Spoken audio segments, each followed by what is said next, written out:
and another day of Democrat shutdown. So I wanted to come out and just share with you some thoughts, answer some questions, tell you, I guess, reiterate the simple truths of how we got here. Those truths have been obscured just a bit because the Democrats are in a relentless effort to spin the facts. But it's always good when the facts and the evidence are on your side. And I don't want you to listen to the arguments of politicians. If you're watching at home, I want you to look at the real facts. And I'm going to try to here in a very abbreviated summary manner to present those to you. And the facts are very clear. Okay, so the first fact is by way of reminder, how did we get here? Why is Washington tied into a knot right now? Well, I became Speaker almost 2 years ago. And I was frustrated, as most rank-and-file members of Congress are, frustrated about how Congress really doesn't work that well for the American people. That's why people are frustrated about it. We don't spend money responsibly here. We haven't for many years. And the reason for that is because typically, for the annual funding of the government, it's done in a back room. Literally, there's a deal made by the top 4 leaders in Congress, and that's foisted upon the members, usually at the end of the year, right before a holiday, an omnibus spending bill. Sometimes the bills are thousands of pages long, and it's always said that few members have fully read it or understood it. That's largely true because they weren't involved in the process. So when I became Speaker, I've been doggedly determined to make this House and the Senate work again, to do right by the American people, to get the process, to rebuild the muscle memory, to get back to the way it is supposed to work. And what does that mean? It means that Congress is supposed to carefully deliberate over 12 separate appropriations bills every year. Why? Because we divide the spending of the taxpayers' funds into 12 categories so that everybody can go through that. And all the elected members, the duly elected representatives of the people, can come here and have a debate and a discussion. We do that through the Appropriations Committee, they're the specialists on it. The members of the House and Senate who work on it around the clock, 365, every day of the year. And then they put together a product. It goes to the full body in the House and then the full body in the Senate. And they work on that together, and they come up with the most efficient and effective way that they can build consensus around to spend the taxpayers' funds. Well, we started that process back this year, and I'm so proud to tell you that we're rebuilding the muscle memory. It's like pushing a boulder uphill, but we've got it done. And we worked 12 separate appropriations bills through the House Appropriations Committee. I mean, they worked hard in a bipartisan fashion, Republicans and Democrats. They worked on it steadily. We got 3 of those bills on the floor. We debated them on the floor. We passed them on the House floor. And we sent that over to the Senate. Meanwhile, the Senate passed 3 of their own bills off the floor. That hasn't happened around here in many years. And all that process that I just described takes a lot of time, a lot of work, and energy and effort. And our appropriators, while they were working in good faith, they ran out of time. Why? Because the end of the fiscal year is September 30th, not December 31. And so the clock was just running out. So what we did, because Republicans are in charge of both houses right now, is the responsible thing. Leader Thune in the Senate and I in the House, we sat down with our appropriators and we said, let's come up with a simple stopgap measure to keep the lights on and keep the government open so that appropriators can finish this very healthy process for the people they represent. And so we put together a very simple, clean, continuing resolution. Why do we say it's clean? Because there's nothing to it. It's 24 pages. It's the bare minimum. It just says, keep the status quo, which, by the way, for all my Democrat friends, is the Biden-era policies and spending that we haven't been able to fix yet. We're in the process of getting appropriations done to repair all that, but we needed more time to do it. So, in a bipartisan fashion, Democrats and Republicans got together and said, you know what, fine, let's extend this until November 21st. The Democrats in the House agreed to that. That was the date. We put that on the floor, we passed it out of the House in bipartisan fashion. And we sent it over to the Senate. Well, now we expected, I thought, that Chuck Schumer would do what he's always done. The man has served in Congress 3/4 of my life, I think. And he has given impassioned speeches over the year, most recently in March of this year, that you have to fund continuing resolutions. You can't shut the government down because it's irresponsible and painful to the American people. He was right in March. He is not right today. Which leads me to fact number 2. Fact number 1 was how we got here. Fact number 2 is why are we in this mess? Why did Chuck Schumer change his tune, and why is he now saying exactly the opposite of what he said 6 months ago? A picture's worth 10,000 words, okay? This is a copy of the Washington Examiner. Zoom in on that, all right? You can't see this at home. I just had this on my desk in a big stack. I found it. This is published March of 2025, March 26th exactly. There's a picture of Chuck Schumer looking very upset, very angry, walking out with a box, and all the House Democrats depicted their character, saying that he's an enemy of democracy. Why is he an enemy of democracy? Because the far left base in the Democrat Party has turned on Chuck Schumer because he did the responsible thing to get the lights on. Why? Because they want him to show a fight against President Trump. So Schumer doesn't want to be in this situation again. So he said, my gosh, he got his staff together and he got the far left wing of the party. He said, what do you want? What do you want me to fight on? So they created a red herring. A red herring is a distraction. They decided that they would pick a fight on health care. Let me look right into the camera and tell you very clearly, Republicans are the ones concerned about health care. Republicans are the party working around the clock every day to fix health care. It's not talking points for us. We've done it. A big part of the One Big Beautiful Bill, the Working Families Tax Cut, was to fix health care. Health care is broken in America. It's too expensive. The quality of care needs to rise. We need more access for more people, and we have lots of ideas to do that. But that issue is for debate in the next 3 months. It always was. We have members working on that. The tax credit, the subsidy you've heard about that expires December 31st, there's a lot of thoughtful debate and discussion that has already been going on about that and will go on about that. But that's a December 31 issue. So Chuck Schumer is scrambling. He has to have an issue. None of their policies are very popular. So they decided to lob onto health care. And he decided to claim to all of you that is the issue with government funding. It is not. They're two totally separate things. The clean continuing resolution would simply keep the lights on so that the members in the House and Senate can have those debates on health care. We were always planning it. We have lots of ideas on the table on how to fix it. But we don't yet have consensus on it because it's very, very complicated. We have time to do it. The month of October is a critically important time for us to get the House and Senate working on that very issue. But they're delaying it because they needed a red herring. So in his desperation, it's fact number 3. In his desperation, they decided to create the red herring. They decided to claim that this is all about health care, which the September funding issue never was. That's a December policy issue. He tried to create it as a September funding issue. And in his desperation, they hastily filed an outrageous counter proposal. It is a wild wish list of big government liberal nonsense that we can't do. Their priorities that they crammed into this. Now remember, a simple 7-week stopgap funding measure, the CO, that we passed out of the House in bipartisan fashion, was sent over. And Chuck Schumer filed a counter proposal. Now this is his words, not mine. These are not Republican talking points. These are the facts. 2 exhibits real quick, as I've shown you before. This is page 57, an excerpt of his bill, section 2141, where you see right there that they want to repeal the health subtitle of the Big Beautiful Bill. The One Big Beautiful Bill. The Republicans got signed into law July 4th. The Working Families Tax Cut, we're so proud of that because it has so many amazing things for all the American people. A marquee piece of legislation. But among the most important were the reforms that we did to healthcare wide. Because Medicaid, for example, is broken. Medicaid doesn't work well. It's underfunded and it was full of fraud, waste, and abuse. And we took our opportunity to fix that. And we did. So what did we do? We went into Medicaid and we said, we got to stop the waste and abuse. We got to make sure that illegal aliens are not on Medicaid. Medicaid is intended for U.S. citizens only, not illegals who break our law and come over the border.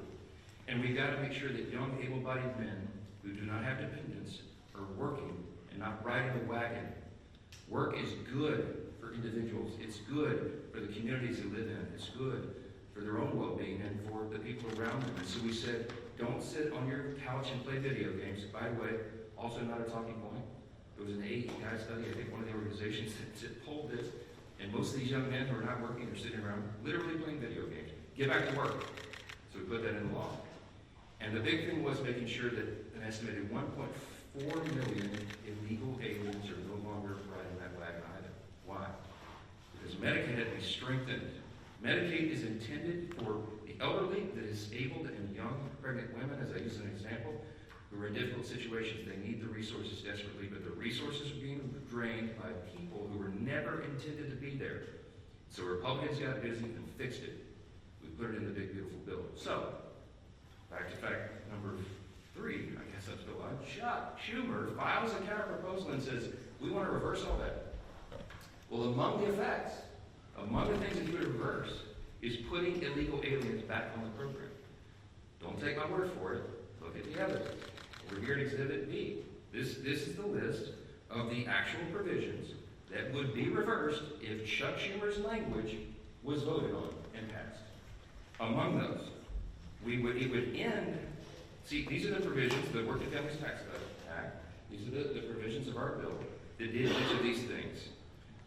We ended Medicaid funding for most non-citizens. They would reverse that, and it would cost American taxpayers, hardworking Americans, an estimated $6.2 billion. And you see, you just go down the list. The California loophole. You know what they did in California? Gavin Newsom and the team out in California?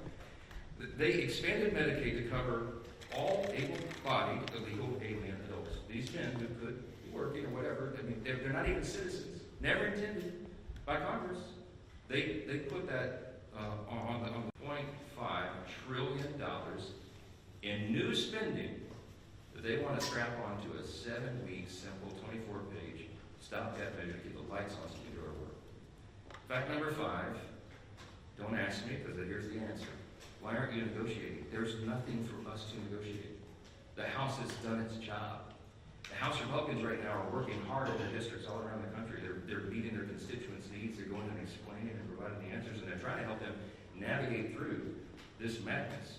Some of our Republican colleagues, we had a big conference call on Saturday. Many of them are working throughout. They're making trips to all their rural hospitals in their district to help them navigate and access this fund that Chuck Schumer is trying to take away. Republicans are on the job. We want to improve health care. We have ideas and plans to do that, to fix the COVID level madness and adjust Obamacare so that it works for more people, so you have higher access to care and the costs are reduced. And so they're doing that right now, but there's nothing for us to negotiate or to debate right now, because the House already did that. The House did its job. We passed our bill. We did the job to keep the government open, and now it's on the Senate Democrats. And that's the final fact, and I'll take your questions. Fact number 6. Hold on, wait. It's just a tease. The ball, I have to finish my case. Here's my closing argument. The ball is in the court of the Senate Democrats. There's only a handful of people in the country who can solve this problem. There's 47 Democrats. Well, 46 and one who caucuses independent, I think. I lose track. But there's about 47 of them. They caucus together as Democrats, okay? Here's the problem, remembering from civics. We don't have enough Republican votes to fix this. Because it takes 60 votes in the Senate to break this impasse, to open the government. There's only 53 Republicans in the Senate. We need some Democrats to be thoughtful and responsible and do the right thing. Because why? Because real people are being hurt in all these political games. As Chuck Schumer is trying to cover himself and not have a series of articles like this, okay? That's why this is happening. There's New York that Chuck Schumer represents of electing Marxists. They're about to elect an actual Marxist as the mayor of New York City, the once cradle of capitalism, the largest city in America. It's stunning. And I think it's stunning to Chuck Schumer too, because while he's a far-left politician, he's not nearly as far-left as these guys, as they want him to be. And so he's trying to find political cover, and in doing that, he's hurting real American people. Who's being hurt? Women, infants, and children on their nutritional programs that are now stalled. Veterans' health services that they desperately need and demand. Go down the list. We've got our troops, Border Patrol agents, TSA agents serving, trying to protect America without pay right now. Half the federal civilian workforce is effectively laid off right now, furloughed. They can't go to work. They don't have the money. Chuck Schumer, for political cover, decided to turn off the funds. And real people are getting hurt. FEMA services, I keep saying this, because I live in a hurricane state. We're in the middle of hurricane season, and flood insurance policies cannot be renewed or purchased right now because Chuck Schumer's playing political games. This is real pain for real people. I can go on. There are articles written in the last 2 days. Some of your outlets wrote about low-income Medicaid or Medicare recipients, for example, who have been able to receive health care at home because we expanded that through telehealth and all that. All that is shut down. You have people with autoimmune deficiencies who are also disabled, they cannot go visit the doctor's office. So thankfully, mercifully, they've been able to be treated at home. But all that just stopped. So people are canceling their health appointments with their physicians. It is vitally important for them to stay alive, because Democrats over here are playing games. We have one plea and one plea alone. We need a handful of Democrats to stop the madness, reopen the government, so that we can get to these critical debates about the year-end policy decisions with regard to the further reforms to health care. Plain and simple, that's where we are. That's the facts, and everybody can draw their own conclusions. Don't listen to the words of politicians. Look at the actual evidence and the facts. And I think the case is very clear. Yes, sir, could you stand up? Go ahead. Jeffrey just challenged you to debate on the House floor today. Do you see yourself debating him, or would you? When the poll says that about 13% of the people approve of your messaging, then you make desperate pleas for attention, and that's what Hakeem Jeffries has done. Look, my friend Hakeem had his shot. We debated all this on the House floor, as you know, before we passed our bill. He spoke for 7 or 8 minutes. He had all of his colleagues lined up. They gave it their best shot. They argued and they stomped their feet and screamed at us and all that. And still, we passed the bill in bipartisan fashion and sent it over to the Senate. The House has done its job. I'm not going to let Hakeem try to pretend for these theatrics. I mean, this is a Chuck Schumer decision. The ball is in the Senate's court now. The House has done this. We don't need to waste time on that nonsense. Those debates have been had. Colleague's a friend, Hakeem is a friend and a colleague. I respect him, but we all know what he's trying to do there. Yes, Speaker, so are you just out until the Senate votes for the CR? I'm anxious to get my folks back. And look, I want to bring the House back into session and get back to work, but we can't do it until they turn the lights back on. We need Chuck Schumer to reopen the government, and as soon as he does that, we'll bring everybody back here. Yes, back right. Yes, sir. Speaker, why not call it back in the session? Because with respect to what we said at the start about the importance of passing funding bills, there are still 9 funding bills to pass in the House. Yeah, well, we remember we passed them through the House committee, they're out of committee, and we'll get them on the floor. And the appropriators have been working, and they are working as we speak, on trying to figure out which packages of bills we can move to the floor next. And there's some really good discussion that's been had. I myself have spoken to Democrat appropriators on the other side about these things and our commitments to move that and do it. I'll tell you, this is not some sort of confidential thing. I had I think a fruitful discussion with Senator Patty Murray about 2 days ago, a day or so ago. And I told her it is my full intention that if we break this impasse and we put these bills together, we have 3 of them in conference committee right now. Whatever the conference committee comes up with, I will put on the floor. I'm ready to go. But we've got to open government up so that they can move to that next level, so the conference committee can get that work done. That is small D democracy at its best. You get R's and D's, everybody in the room, and they hash it out. And whatever that final product is, we will move through the process. So we need to be able government to do that. Yes, sir. Mr. Speaker, I know your contention is that the state subsidies don't end until the end of this calendar year. Do you disagree with the Democrats' position that these insurance companies are setting their premium rates now, and that people are going to have to make open enrollment decisions in the very near future? Yes, part of the reason that you have to have this discussion now? Yeah, they've been saying that some of the insurance companies will be sending out notices in early November. The last time I checked, it's October 6th. We have the entire month of October. We'll stay here around the clock to work through all these things, but we have to get government open again to do it. They're trying to obscure the issue. We are talking about a simple funding measure that the Democrats themselves have voted on over and over and over. Chuck Schumer, they voted on it 13 times during the Biden administration. This is the exact same thing that was on the floor in March when Chuck Schumer, I should have brought his video and let him give you the speech. Why? It was so important to pass it. Nothing has changed except politics. So that's a political issue that they're trying to make up. Yes, Mr. Johnson, thank you. You mentioned that there is no negotiation to be had, but you also acknowledge that funding the government has to be bipartisan. So is the only way out of this for Democrats to completely drop their demands? Is there anything that Republicans are willing to give? And have there been any conversations? It doesn't even seem like a two-sided talking. I'm so glad you asked the question. Why aren't you dropping all of your demands so that it makes it more palatable for Democrats to join you? I didn't put any on the CR. Leader Thune and I have tried to explain this a few times. There's nothing for us to negotiate. I cannot go to the CR and go, you know what, Democrats, you're right. Let me take out these 3 Republican priorities. I didn't add a single Republican policy or totally clean. It is an exact status quo replica of what we're doing right now, which again is Biden-era policies and spending levels. To our great chagrin, but in good faith. I presented that because I didn't want to play games. We are responsible. We're not going to shut the government down for people who desperately need these services and all these things that I've said are stalled. And so we didn't, no gimmicks, no tricks. There's nothing that Leader Thune and I can go to Chuck Schumer and say, you know what, okay, we'll pull this off. Would that make it better? No, I don't have anything to give. I didn't put any of our priorities on the spending measure because, again, all we're trying to do in good faith is get 7 more weeks to finish that appropriations process that we've been all so excited about. Jay? Who will own, if you're not able to extend these subsidies, which is a possibility, it seems, who will own the political impact from that if health insurance does go up 200%, as people are warning? That's putting the cart like a mile in front of the horse. I know. I believe that the subsidy issue, that's the December 31 issue, is a complicated one. It hasn't worked well. It's filled with abuse. We have a lot of ideas on how to improve upon that if indeed it goes forward. And I mentioned yesterday, there's 535 members of the count House and Senate, and there's probably 400 different ideas on how to fix that. But we need the next couple of weeks to have those vigorous, deliberate debates, which is how the process is supposed to work. So I'm not going to, and it needs to end. They'll have another opportunity this evening, and I sure pray, I hope you all will, the handful of additional common sense people on the Democrat side will change their votes, reopen the government, so we can get back to all these issues as we desperately want to do. Thank you all so much.